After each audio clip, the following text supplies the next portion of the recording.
Comunicando Ciencia es una producción de la Universidad Mayor de San Andrés a través del Departamento de Investigación, Posgrado e Interacción Social con apoyo de la Agencia Sueca de Cooperación para el Desarrollo Internacional ASDI en el marco de la divulgación científica como una responsabilidad social y un deber constitucional de las universidades.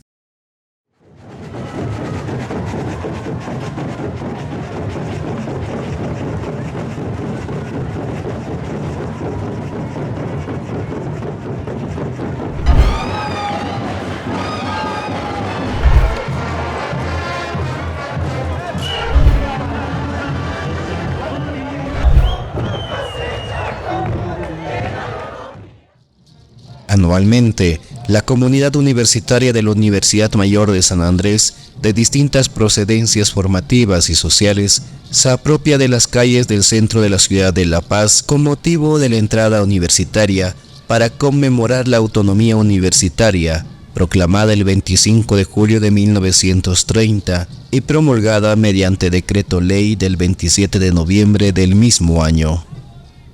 A partir de una definición de cultura que en todo tiempo ha sido un tema de debate sobre lo que incluye y lo que excluye, como nos enteraremos más adelante, en Comunicando Ciencia asumimos que la divulgación de la cultura contribuye al desarrollo cultural y a la formación integral de la comunidad universitaria, así como la sociedad en su conjunto y, por tanto, estamos convencidos que el fortalecimiento y el impulso sostenible de la divulgación de la cultura son tareas fundamentales de las universidades, en tanto instituciones beneficiadas con fondos públicos.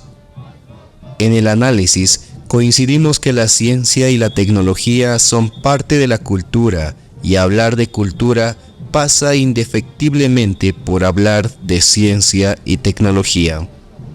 Con base en este análisis, el programa Comunicando Ciencia explora la entrada universitaria, pero no desde una perspectiva explícitamente lúdica, es decir, basada en la diversión, sino a partir de una visión analítica respecto a las dimensiones identitarias, costumbristas y ancestrales con dos especialistas.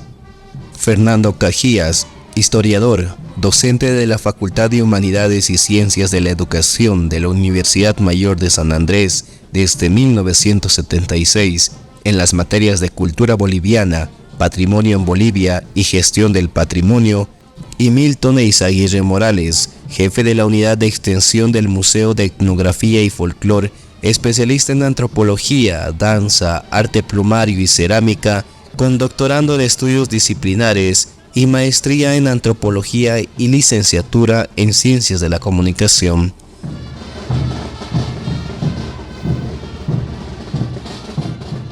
Todo lo que hace el ser humano, ¿no? Todo lo que estamos haciendo ahora, en fin. Pero nunca está completamente separado de la naturaleza. Por ejemplo, comer es natural, pero a la vez es cultural, porque en cada país se come cosas distintas. Pero ya en un sentido sectorial, el sector cultura abarca dos aspectos, ¿no? Por un lado, las obras excepcionales de arte, las que permiten recordar la memoria histórica, y es lo que se llama el patrimonio material.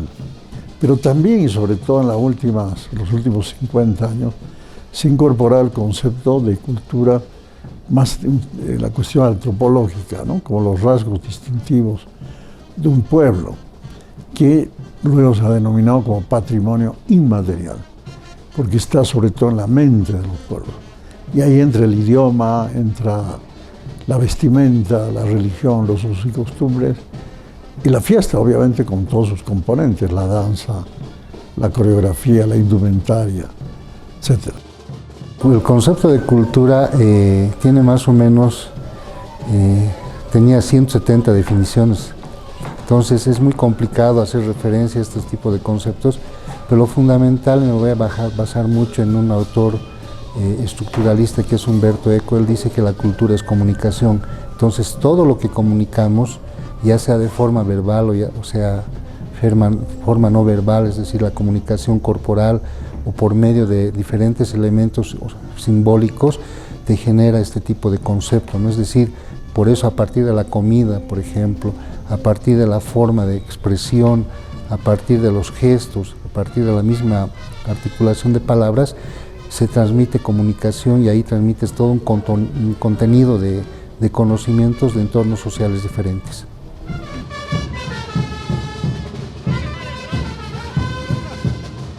La identidad cultural es también muy compleja, no se puede hablar de una identidad pura, mucho más ahora que hay tanta influencia de interculturales, ¿no? En ese sentido, la identidad cultural sobre todo es un sentido de pertenencia, ¿no?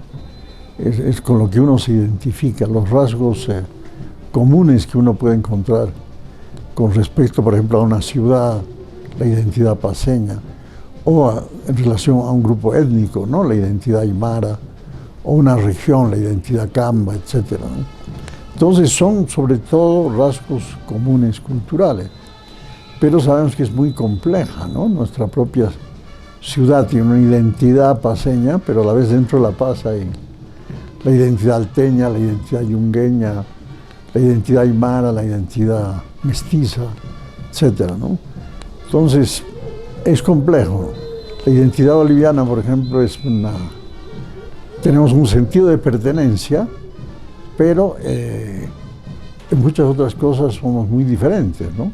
Y sin embargo tenemos la identidad boliviana, porque lo más importante es el sentido de pertenencia. La identidad es la particularidad que tiene cada sociedad de sentirse diferente al otro. Se va componiendo a partir de elementos que me parecen sustanciales. Uno, primero la autoidentidad, es decir, cómo yo me siento en el entorno social donde vivo y en la interacción con los otros entornos, y también si el otro entorno social o las otras personas te reconocen como parte de este proceso identitario. Entonces, es el mecanismo con el cual tú te adscribes a un entorno social o te adscribes a un componente cultural.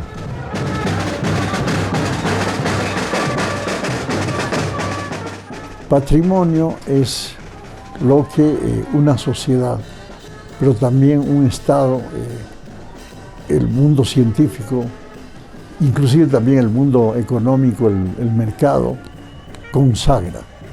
Y lo que se consagra tiene que ser conservado, ¿no? Por ejemplo, el monobloc de la UMSA es un patrimonio de toda La Paz, por lo tanto hay que conservarlo. Pero no todos los edificios que se hicieron en esa época son patrimonio, porque no han sido consagrados como el monobloc, porque el monobloc tiene una identidad, ¿no? Es una arquitectura moderna, pero a la vez recuerda a Tiahuanaco. O sea, siempre tiene que haber algunas razones especiales para que un bien sea consagrado y por lo tanto sea patrimonio.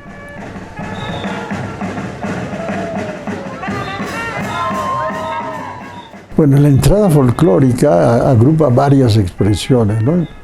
Y se vuelve una expresión en conjunto, ¿no? Pero sobre todo abarca la danza, la música y la indumentaria, ¿no?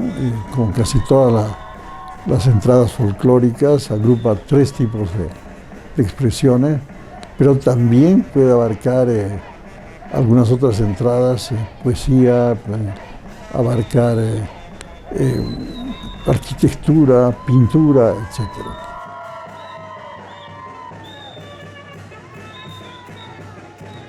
Sobre todo que ha durado más de 30 años, ¿no?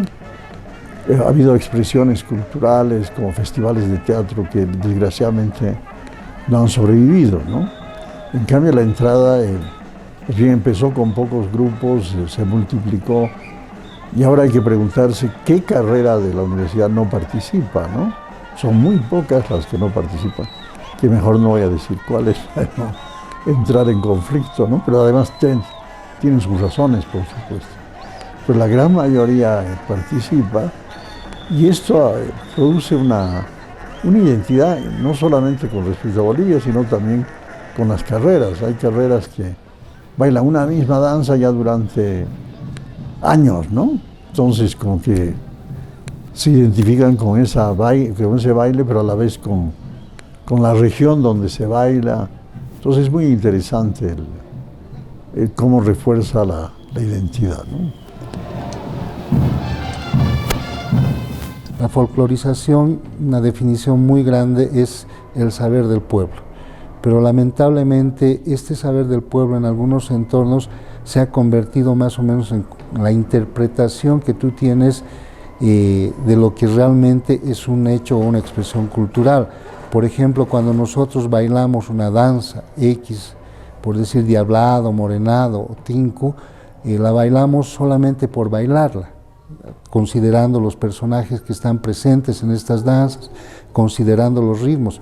Pero a veces cuando folclorizamos, sacamos de su entorno ritual esas danzas, ¿no? O sea, por ejemplo, el tinku se baila para la fiesta de la cruz, no se puede bailar en otro momento, pero cuando lo folclorizamos, cuando traemos estas expresiones a entornos urbanos, bailamos en cualquier momento del año, ¿no? O sea, ya olvidando que esa expresión cultural tiene una relación ritual con su entorno cosmogónico y se interpreta por un momento determinado.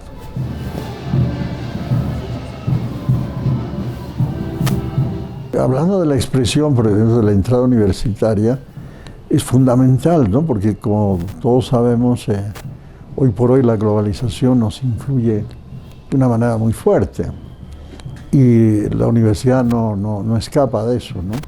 Prueba de ello es que si uno va a un aula, todos están vestidos, desde el profesor a los estudiantes, de una manera globalizada. En cambio, una expresión como la entrada universitaria hace que los estudiantes, o en otro tipo de entradas, otro tipo de actores sociales, se identifiquen con las danzas propias de Bolivia, con la vestimenta propia de Bolivia, con la música, las comidas, etc. Entonces, un tipo de expresión cultural como una entrada folclórica tiene esa trascendencia, ¿no? De que las personas que intervienen, pero también el público, se apropia de la identidad boliviana, por lo menos de una parte de la identidad boliviana.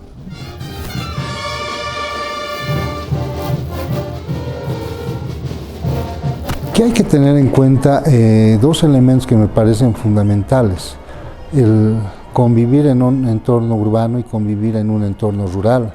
Cuando tú convives en un entorno rural, estás más ligado a tu entorno natural, tienes, por ejemplo, en tu forma de comportamiento, todo un mecanismo relacionado con un ciclo agrícola, con un ciclo pecuario, con un ciclo climático, que eso es fundamental, que va determinando tu comportamiento. Por ejemplo, en nuestro entorno local, rural, es fundamental hablar del tiempo seco y del tiempo de lluvias. Y eso te enlaza a todo el componente de rituales, de religiosidad que tienes en nuestros componentes. O sea, por ejemplo, hay un momento determinado en que tú tienes que danzar un tipo de danzas que es para traer la lluvia. ¿Para qué quieres traer la lluvia? Para que llueva, ¿no? Y para que tus productos sean beneficiosos. Hay otro momento en que ya no quieres que llueva. Hay un momento que está vinculado fundamentalmente con el tiempo frío en el que estamos en este momento, y esto es para generar otro tipo de productos como la papa, la tunta, productos que se van congelando, como la oca también, y que te sirven para momentos en que no hay buena producción. Pero cuando tú vives en un entorno urbano, ¿qué es lo que sucede? Lamentablemente te desarraigas de todos estos componentes y comienzas a ver la realidad desde otro tipo de punto de vista. O sea, ya no te interesa en un espacio urbano si llueve o deja de llover, no se hace viento o no hace viento, porque obviamente tu componente cultural ya tiene otro tipo de elementos muy influenciados por la modernidad. Entonces, por eso es importante entender a las sociedades y a los componentes humanos desde el entorno donde están vigentes y donde viven como tal.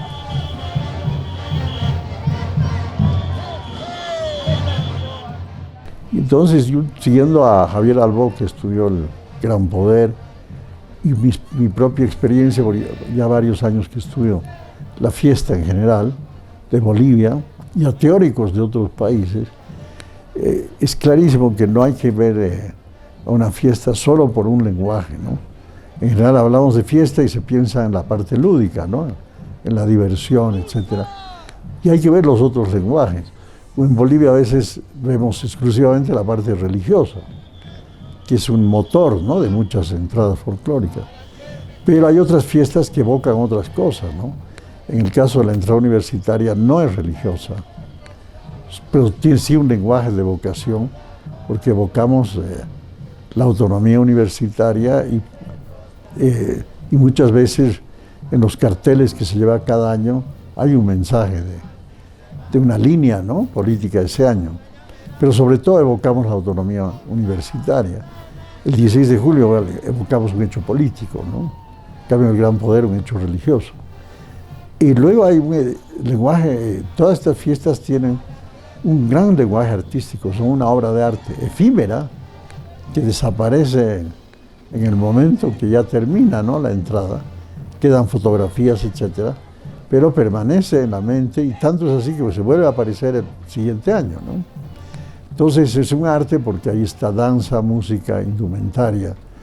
Tiene un fuerte lenguaje socioeconómico.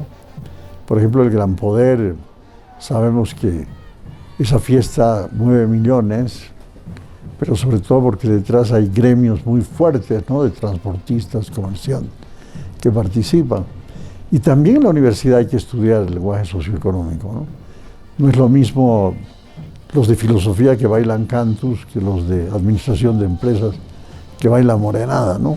Detrás hay también un lenguaje social que hay que estudiar, porque ciertas facultades son danzas, lo que se llama ahora danzas pesadas, ¿no?, más urbanas, y otros en cambio escogen danzas autóctonas, ¿no?, talleres que investigan en el campo, son caracteres diferentes, ¿no? Cuando partió la entrada universitaria, se llamó inicialmente Carnaval Universitario. Obviamente el carnaval es en el mes de febrero y la actividad que se realiza en este momento es en julio, justamente celebrando el aniversario de la Universidad de San Andrés, como tal. Me parece fundamental el que hayamos comenzado a dar espacio a manifestaciones culturales que en ese momento estaban un tanto relegadas. No era común en nuestro contexto bailar, por ejemplo, este tipo de ritmos. En las discotecas era muy poco visible que, por ejemplo, al finalizar las rondas de danza se ponga música nacional, ¿no? Ahora ya es muy común. Entonces creo que lo que ha pasado con la universidad es que ha comenzado a generar este tipo de aperturas, este tipo de tolerancias, porque lamentablemente en el pasado no era así, ¿no? O sea, alguien que vestía de traje folclórico ya era tildado como alguien que pertenecía a clase baja, que era indígena, etcétera, etcétera, ¿no? Cuando finalmente todos somos así, ¿no? Todos tenemos algo de indígenas en nuestro contexto. Entonces, cuando tú reconoces y presentas diferentes tipos de manifestaciones en una entrada de este tipo de características, le estás dando lugar y obviamente estás dando la punta del ovillo para que la persona comience a interesarse por todo lo que hay por detrás, ¿no? Porque esto me parece fundamental, ¿no?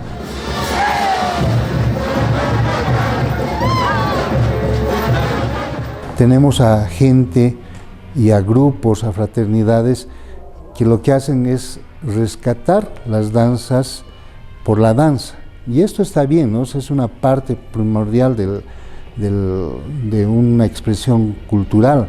Pero, ¿qué es lo que deberíamos hacer a partir de la antropología cultural? También posibilitar que el conocimiento con relación a una danza sea mucho más amplio. Si yo bailo, por ejemplo, la morenada, tendría que saber qué instrumento musical tradicional está relacionado con la morenada. En este momento hablamos de los bronces, pero en algunos contextos locales la morenada ha sido interpretada con pífanos o ha sido interpretada con sicus. Entonces, si me hablan de pífanos o sicus, me están ubicando temporalmente en el año, en qué momento aproximadamente se interpretan este tipo de manifestaciones. Entonces, ¿qué es lo que hace? O sea, lamentablemente en los entornos urbanos, ¿qué es lo que vemos? El folclore lo vemos a partir de la representación de la danza. Pero, por ejemplo, recién está saliendo un documento que se va a presentar en la Feria Internacional del Libro del señor Tito Butrón. Él dice que, por ejemplo, con el tinku, aproximadamente el 2% del tinku es solamente la danza por la danza. Lo demás está vinculado fundamentalmente con un entorno cultural mucho más fuerte que tiene que ver con el intercambio, la reciprocidad, la religiosidad, el momento en que se interpreta la danza, quiénes van a generar este tipo de encuentros o tincus. Por eso es fundamental entender todo lo que está en torno a la danza y no simplemente el personaje como tal, ¿no? Y además los personajes en la misma danza tienen un criterio y elementos que me parecen fundamentales.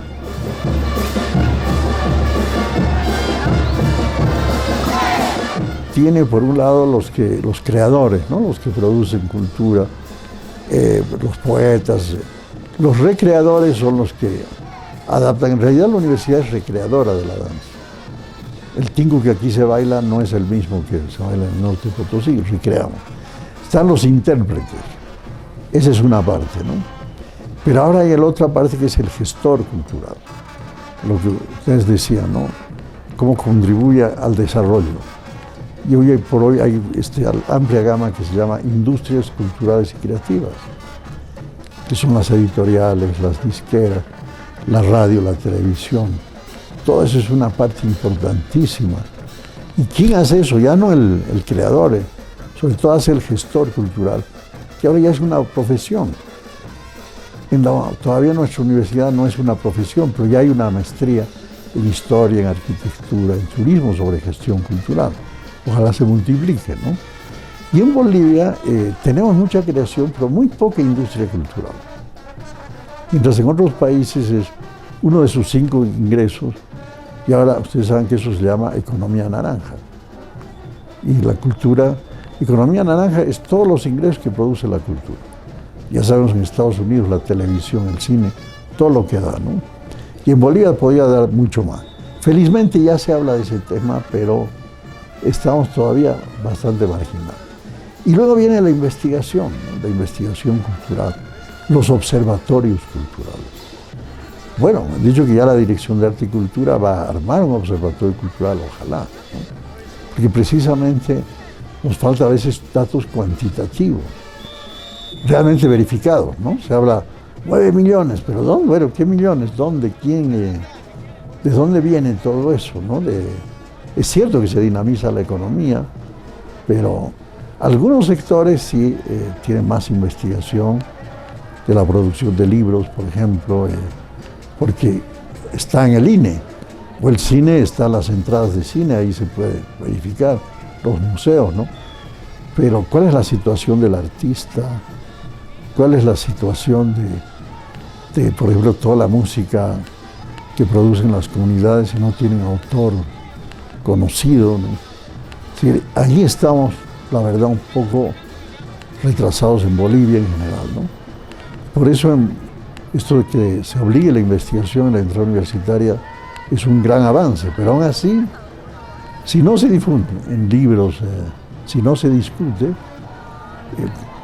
queda sin conocimiento, y más bien, como usted dice, uno de los aspectos más importantes de un ámbito universitario es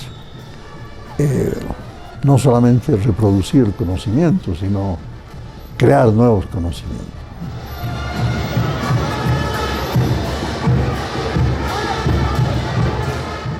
Es un aporte muy interesante, son investigaciones que dan a conocer lo que es las danzas.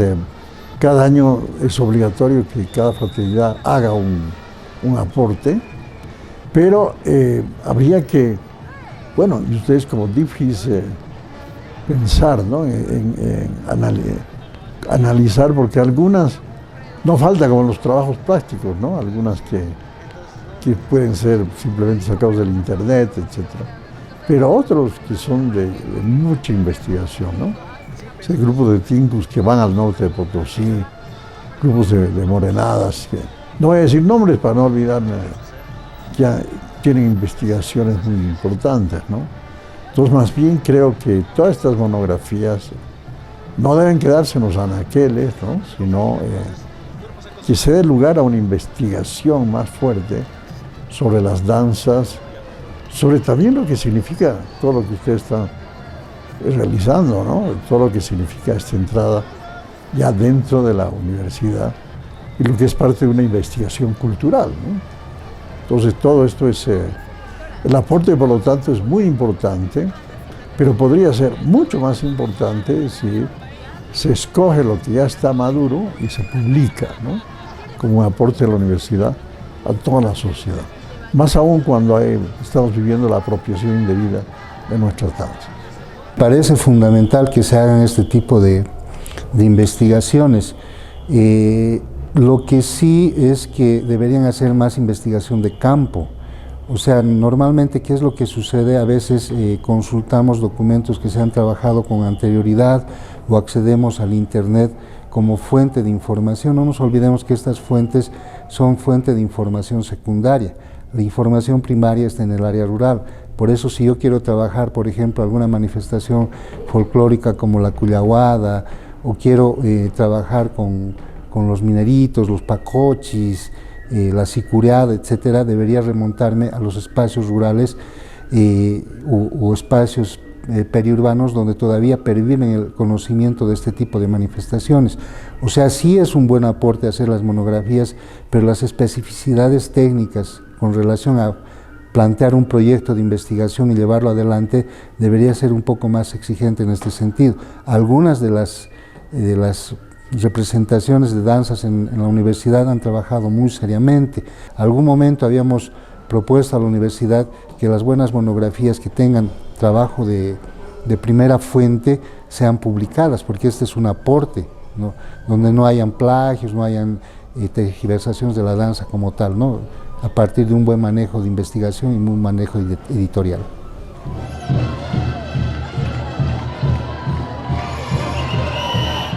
Yo creo que uno de los debates teóricos ha sido si llamamos rescate, porque a veces decían, hemos rescatado las danzas, pero en el área rural se enojaban, ¿no?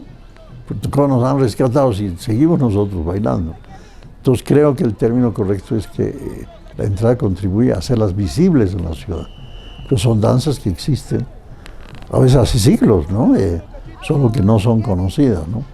Entonces sí, es una labor muy importante que hacen un grupo especial que son los que más investigan, a mi modo de ver, que son los talleres, ¿no? Por ejemplo, el de antropología, el de arquitectura. Hay varios talleres que realmente cada año investigan y que inclusive traen a los artesanos, si podemos llamar así, del área rural, ¿no? Porque a veces son inclusive por ejemplo, hay una danza de totoras, ¿no? Y son los propios campesinos los que preparan esa vestimenta de totora, ¿no? Y hemos visto, incluso, pero también el de hacer visibles danzas del resto del país, ¿no? Miren, la saya afroboliviana ha sido visible recién en nuestro país a partir de inicios de los 90. Y en la universidad, 15 años después, los universitarios han comenzado a bailar saya. Ahora hay 5.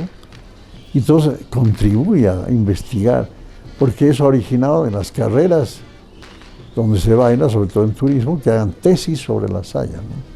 Entonces eso es muy importante, la visibilidad, pero hay que usar esa palabra, no rescate, ¿no? Sino visibilización.